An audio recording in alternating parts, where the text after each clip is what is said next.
इसके पहले वाले वीडियो में हमने जापान की फिजियोग्राफी देखी और हम चर्चा कर चुके हैं कि जापान पैसिफिक ओशन में एक आइलैंड है जो पैसिफिक रिंग ऑफ फायर प्रशांत अग्निवलय के दायरे में आता है और इसलिए प्रशांत जो जापान है वो टेक्टोनिकली बहुत ज्यादा एक्टिव है, यानी वहां पर ज्वालामुखी भूकंप जैसी घटनाएं होती रहती हैं। एक आंकड़े के हिसाब से यहाँ 1500 अर्थक्वेक प्रति साल लगभग आते हैं। ठीक है, इसके अलावा ज्वालामुखी की घटनाएं, सुनामी की घटनाएं, ये जो टेक्टोनिक घटनाएं हैं, तीन महत्वपूर्ण घटनाएं हैं, ये जापान पे यूजुअली होती रहती है। ये कोई अनयूजुअल घटना जापान के लिए नहीं है।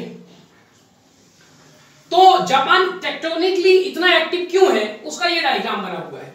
ठीक है, ये जापान के इस तरीके से जापान के यहाँ पर आइलैंड्स हैं। ये मैंने जापान नहीं बनाया, ये जापान का एक शहर है कोबे। यहां पर इस कोबे के पास तीन प्लेटें आपस में मिलती हैं। ठीक है, इधर आप देखिए, ये है ओखोटस प्लेट जो कि यूरेशियन प्लेट का एक माइनर प्लेट है। ठीक है, यानी ये माइनर प्लेट है, ओखोटस प्लेट यूरेशियन प्लेट का पार्ट है। ये पैसिफिक प्लेट और उसी का एक माइनर प्लेट है फिलीपींस प्लेट। ये मैंने प्लेटों का मोशन दिखाया है। पैसिफिक प्लेट ऐसे आ रहा है, ओखोटस प्लेट ऐसे जा रहा है और ये फिलीपींस प्लेट नीचे जा रही है। इसमें से ये जो ओखोटस प्लेट है ये कॉन्टिनेंटल नेचर का है, इसलिए ये हल्का है, जबकि पैसिफिक प्लेट और फिलीपींस प्लेट जो है ये कॉन्टिनेंटल नेचर का है और ये ओशनिक नेचर की प्लेट है, इसलिए ये भारी है। तो जब ये प्लेटें आपस में मिलती हैं तो भारी प्लेट नीचे जाती है और हल्की प्लेट ऊपर आती है। तो आप देखेंगे कि जब ये पैसिफिक प्लेट इधर आ रही है और ओखोटस प्लेट इधर जा रही है, तो इसके कारण यहां पर पैसिफिक प्लेट नीचे जा रही है, ओखोटस प्लेट ऊपर आ रहा है, तो यहां पर सबडक्शन हो रहा है। और इस सबडक्शन के कारण यहां पर ये जो मैंने डैश डैश डैश लाइन बनाई है, ये टेक्टोनिकली एक्टिव है। यहां पर डिस्ट्रक्टिव प्लेट बाउंड्री है, डिस्ट्रक्टिव प्लेट बाउंड्री, विनाशात्मक प्लेट किनारा, हम लोग प्लेट टेक्टोनिक में समझ चुके हैं। और जहां पर भी प्लेटें आपस में एक दूसरे से दूर जाती हैं या जहां पर भी प्लेटें एक दूसरे से पास आती हैं, वहां पर ज्वालामुखी और भूकंप की घटनाएं होती हैं। जहां पर प्लेटें पास आती हैं वहां ज्वालामुखी के साथ साथ भूकंप भी आते हैं, लेकिन जहां प्लेट दूर जाती हैं वहां भूकंप आते हैं लेकिन बहुत कम भूकंप आते हैं, लेकिन ज्यादातर वहां ज्वालामुखी की घटनाएं होती हैं। तो यहां पर जो ये जो ट्राई जंक्शन है, तीन प्लेटों का यहां पर मिलना, ये प्लेटों का कन्वर्जेंट मोशन है, कन्वर्ज हो रही है प्लेटें, इसलिए यहां पर ज्वालामुखी भी आता है और भूकंप भी आता है। और खास करके ये जो कोबे, टोक्यो, ओसाका, नागोया, ये सारा जो क्षेत्र है जापान का, ये सबसे ज्यादा एक्टिव इलाका है। और उसके नीचे पड़ता सुकोकू आइलैंड, इसलिए मैंने आपको बताया था कि सुकोकू आइलैंड जो है वहां पर ज्वालामुखी या अर्थक्वेक की घटनाएं नहीं होती। तो ये जापान का चित्र है जिसमें आपको समझना है कि यहाँ पर तीन प्लेटें हैं और इन तीन प्लेटों का मोशन कैसा है और क्यों यहाँ पर भूकंप या ज्वालामुखी घटनाएं आती हैं। जापान ने यहाँ पर चूंकि 1500 अर्थक्वेक लगभग हर साल आते हैं, इसलिए जापान ने अपना एक स्केल बनाया है भूकंप की चेतावनी देने के लिए, जिसको कहा जाता है शिंडो स्केल। ठीक है, और वैसे तो हमारे पास मर्केली स्केल, रिक्टर स्केल, ये सब है ही, लेकिन ये शिंडो स्केल अपना है जापानीज का, जो वो अपने तरीके से उसका उपयोग करते हैं। तो ये हमने प्लेटों के बारे में समझ लिया। तो Japan is situated at the tri junction of three plates. कौन कौन सी प्लेटें हैं आपको ध्यान रखनी है। कभी कभी यहाँ यूरेशियन प्लेट भी लिखा हो सकता है, तो आपको कंफ्यूज नहीं होना है, क्योंकि ओखोटस प्लेट एक माइनर प्लेट है जो यूरेशियन प्लेट का पार्ट है। ठीक है, तो ओखोटस या यूरेशियन प्लेट, पैसिफिक प्लेट और फिलीपींस प्लेट के ट्राई जंक्शन पे जापान सिचुएटेड है। उसके आइलैंड्स जो हैं, ठीक है, खास करके उसका जो होन्शु आइलैंड है सबसे ज्यादा और सबसे ज्यादा घना बसा, सबसे ज्यादा जनसंख्या, सबसे ज्यादा क्षेत्रफल वाला जो आइलैंड है वही आइलैंड है और उस पर ये सारी घटनाएं होती है। ठीक है, चलिए, इसके पहले हम लोग जापान की इंडस्ट्री देख रहे थे, उसमें बहुत सारी सिटीज हमने देख लिया, वहां पर क्या होता है। कुछ अन्य सिटीज हम जापान के देखते हैं। पहला देखते हैं हम होन्शु आइलैंड पे। आपको कभी कभी मैच करने में भी आ सकता है, जापान के एक तरफ सिटी दे दें, दूसरी तरफ उसके आइलैंड दे दें और आपको मैच करना पड़ेगा। ठीक है, तो होन्शु आइलैंड पे, इसके पहले तो हम लोगों ने पढ़ लिया टोक्यो वगैरह, ऐसे बहुत सारी सिटीज जो है होन्शु आइलैंड पे हैं। अब हम देखते हैं होन्शु आइलैंड में और कुछ शहर। हिरोशिमा, हिरोशिमा के बारे में क्या खास बात है। World's first atom bomb attack. Hiroshima दुनिया का पहला शहर है जहां परमाणु बम गिराए गए थे। किसने गिराया था? अमेरिका ने। कब गिराया था? द्वितीय विश्व युद्ध के समय। किस डेट को गिराया था? 6 अगस्त 1945 को यहाँ पर जो है दुनिया का पहला एटम बम गिराया गया था। और इस एटम बम का कोड वर्ड था वो था कोड नेम लिटिल बॉय। ठीक है, तो लिटिल बॉय क्या था? एक परमाणु बम जो 6 अगस्त 1945 को हिरोशिमा जापान के शहर में गिराया गया, और हिरोशिमा होन्शु आइलैंड पे लोकेटेड है, आप एटलस में देख लीजिएगा। फुकुशिमा, फुकुशिमा भी होन्शु आइलैंड पे है। यहां पर जापान के न्यूक्लियर पावर प्लांट्स लगे हुए हैं, एनपीपी। इसके अलावा फुकुशिमा में एग्रीकल्चर भी होता है। ठीक, nuclear accident due to tsunami, यहां फुकुशिमा न्यूक्लियर पावर प्लांट में सुनामी आने के कारण उसके एक न्यूक्लियर पावर प्लांट में बड़ा भारी विस्फोट हो गया था मार्च 2011 को। ठीक है, चलिए ये दो बातें हो गई। अब हम देखते हैं शिकोकू आइलैंड। शिकोकू आइलैंड में एक ही शहर महत्वपूर्ण है, कोची। एक कोची भारत में भी है, उस कोची से आपको वो नहीं करना है, कोचीन उसका पुराना नाम, नया नाम कोची, तो कंफ्यूज नहीं होना है आपको। ठीक है, ये जापान का कोची है जो कि शिकोकू आइलैंड में है, और ये टूरिज्म के लिए बहुत फेमस है। ठीक, फिर है क्यूशू आइलैंड। क्यूशू आइलैंड में दो महत्वपूर्ण शहर हैं, आपको ध्यान रखना है। एक है नागासाकी, यहां पर सेकंड एटम बम अटैक हुआ था, यह भी अमेरिका द्वारा द्वितीय विश्व युद्ध में जापान पर किया गया था 9 अगस्त 1945, यानी हिरोशिमा के 3 दिन बाद, और ये फैट मैन था इस एटम बम का कोड नेम। ठीक, फिर है फुकुओका। फुकुओका भी जो है क्यूशू आइलैंड में लोकेटेड है, और वहां पर आईटी इंडस्ट्री जापान के चलते हैं। तो ये महत्वपूर्ण शहर, कौन सा शहर कौन से आइलैंड पे है, ये आपको ध्यान रखना है। ठीक है, चलिए कुछ जानकारी। नाची, नाची क्या है? जापान का सबसे टॉलेस्ट वाटरफॉल, 133 मीटर वगैरह की हाइट पे लोकेटेड है, और ये सबसे हाईएस्ट वाटरफॉल है जापान का। World's largest seafood consumer, ये जापान के बारे में जानकारी है। जापान सी फूड का, समुद्री भोजन का संसार में सबसे बड़ा कंज्यूमर है, जहां पर ये क्रेब, मछली, केकड़ा, सेलफिश, व्हेल, बहुत सारी प्रकार की चीजों को खाते हैं। इसके अलावा एल्गी, जो शैवाल होते हैं, ये सब खाते हैं। ठीक है, सेकंड हाईएस्ट लाइफ एक्सपेक्टेंसी, दुनिया में जो है लाइफ एक्सपेक्टेंसी के मामले में जापान दूसरे नंबर पे है, माने जीवन प्रत्याशा। यहां के लोगों का औसत जो जीवन काल है 85 साल के आसपास होता है। ठीक है, चलिए, और महिलाओं में तो ऑलरेडी दुनिया में कहीं भी हो, महिलाओं की लाइफ एक्सपेक्टेंसी हमेशा पुरुषों से ज्यादा होती है। डिस्कवरीज एंड इन्वेंशंस, जापान ने कौन कौन से महत्वपूर्ण डिस्कवरी और इन्वेंशन किए?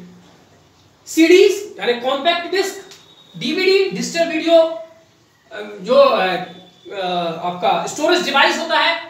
ठीक है, तो digital video disc, CDs, Blu ray disc, ये तीनों स्टोरेज डिवाइस हैं। इनमें से इनका ये इंक्रीजिंग ऑर्डर भी है उनकी कैपेसिटी के हिसाब से।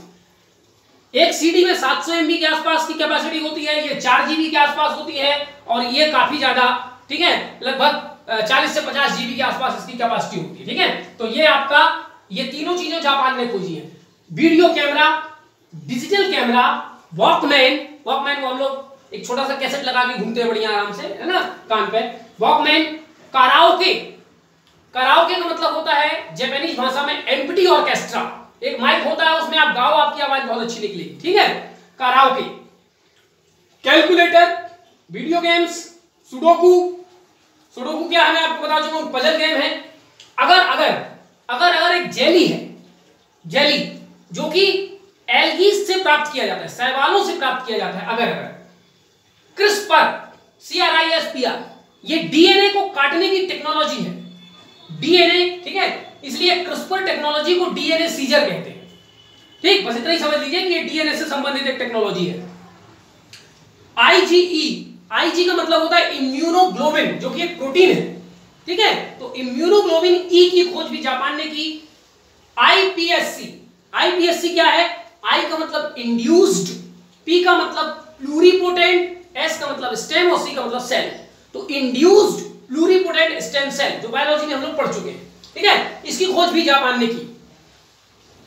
ब्लू सेमीकंडक्टर और सॉलिड, 3 प्रकार के लेजर, लेजर कई प्रकार के होते हैं, उनमें से 3 लेजर की खोज जापान में हुई। ब्लू लेजर, सेमीकंडक्टर लेजर और solid laser. Lithium ion battery की खोज जापान में हुई। Laptop, LCD TVs, LED backlit LCD 2 प्रकार के होते हैं ना, एक LED से लाइटेड होता है और एक कैथोड रे ट्यूब से होता है। फिर है विनाइलोन, विनाइलोन दूसरा सिंथेटिक फाइबर है संसार का, पहला है नाइलोन। तो ये नाइलोन की खोज तो कहीं और हुई, विनाइलोन की खोज जापान में हुई। बुलेट ट्रेन्स की तकनीक जापान ने खोजी। पावर पावर नैप क्या होता है?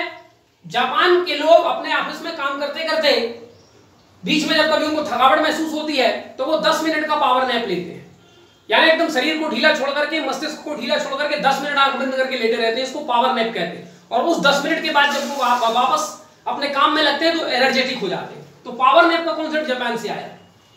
इमोजी, इमोजी तो आप लोग जानते होंगे, वो स्माइली टाइप के डिफरेंट पिक्चर्स होते हैं। और इंस्टेंट फूड, जापान के लोग बहुत बिजी होते हैं, इसलिए इंस्टेंट फूड की खोज जापान से हुई। तो ये महत्वपूर्ण डिस्कवरीज और इन्वेंशन जापान की है। ये केवल ध्यान रखना, परीक्षा में पूछे नहीं जाते हैं, ठीक है, केवल जानकारी के लिए मैं यहाँ पर ये चीजें बता रहा हूँ।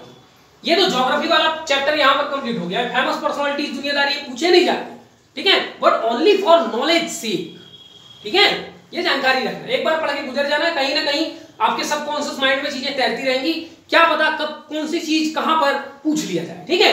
फिर अगर इतनी सारी चीजें आपको मालूम रहेगी तो जब आप इंटरनेशनल रिलेशन वगैरह पढ़ेंगे तो आपको भारत और जापान के बीच में क्यों अच्छे रिश्ते होने चाहिए आपको अंडरस्टैंडिंग होगी। फेमस पर्सनालिटीज, महान व्यक्तित्व जापान के, तो यहाँ पर 3 महान व्यक्तित्व के मैं नाम लिख रहा हूं जो एम्पेरर्स हैं, माने लो जापान के राजा वगैरह होते हैं।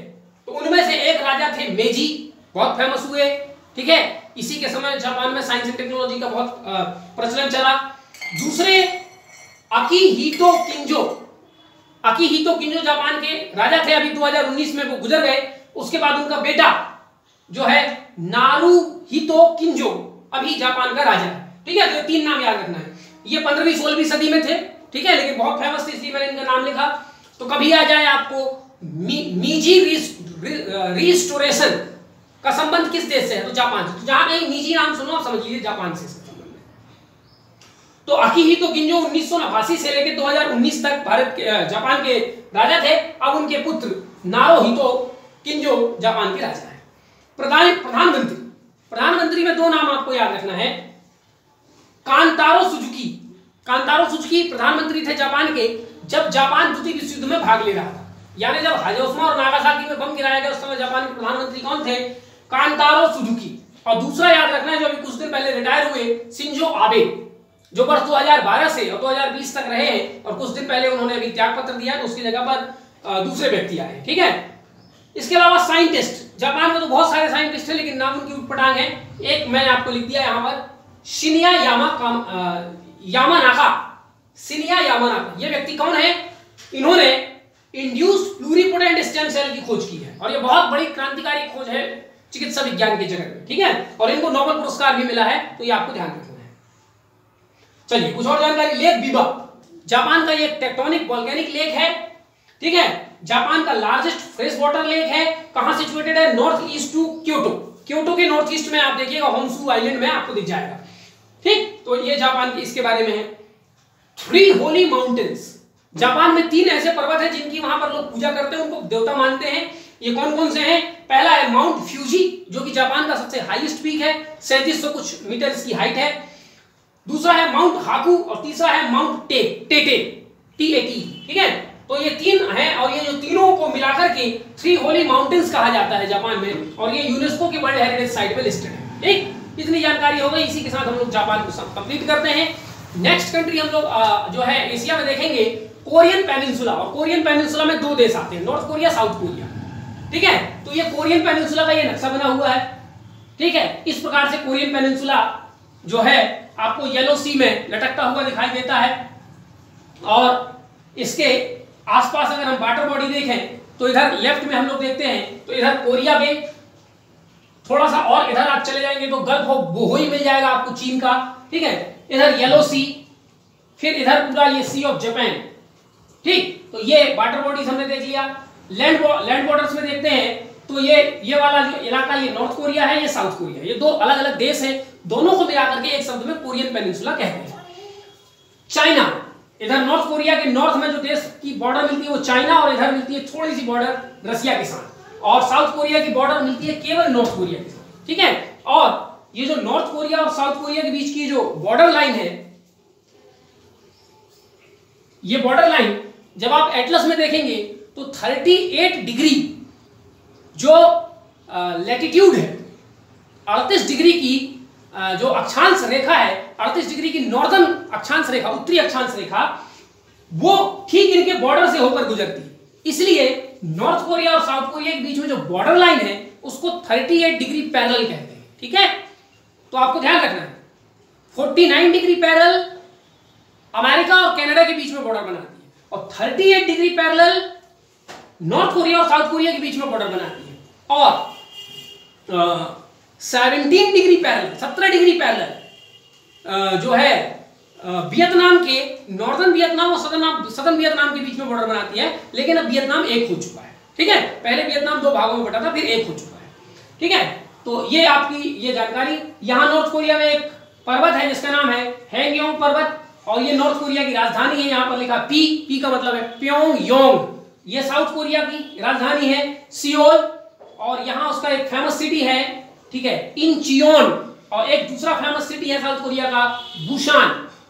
ठीक, ये एक चेजू या जेजू आइलैंड है जो कि साउथ कोरिया का भाग है। ठीक है, और ये साउथ कोरिया के बाद साउथ कोरिया का ये सबसे बड़ा आइलैंड है। लगभग 1500 आइलैंड है साउथ कोरिया के आसपास। इनमें से दो आइलैंड आपको ध्यान रखना है, चेजू या जेजू आइलैंड, और दूसरा है उलुंग आइलैंड, ULUNG। ठीक है, तो और फिर इधर जापान शुरू हो जाता है। जापान का एक आइलैंड है यहाँ पर सुशीमा आइलैंड। ठीक है, तो सुशीमा आइलैंड जापान को साउथ कोरिया से अलग करने वाली एक जल संधि है KS। के का मतलब है कोरिया, एस का मतलब है स्ट्रेट। ठीक है, कोरिया स्ट्रेट, कोरिया की जल संधि। ठीक है, तो ये हमने यहाँ पर डायग्राम देख लिया। अब हम लोग नेक्स्ट वीडियो में बिना डायग्राम के नॉर्थ और साउथ नॉर्थ कोरिया और साउथ कोरिया के बारे में कुछ चीजें हम लोग समझेंगे। ठीक है, टिल देन थैंक यू।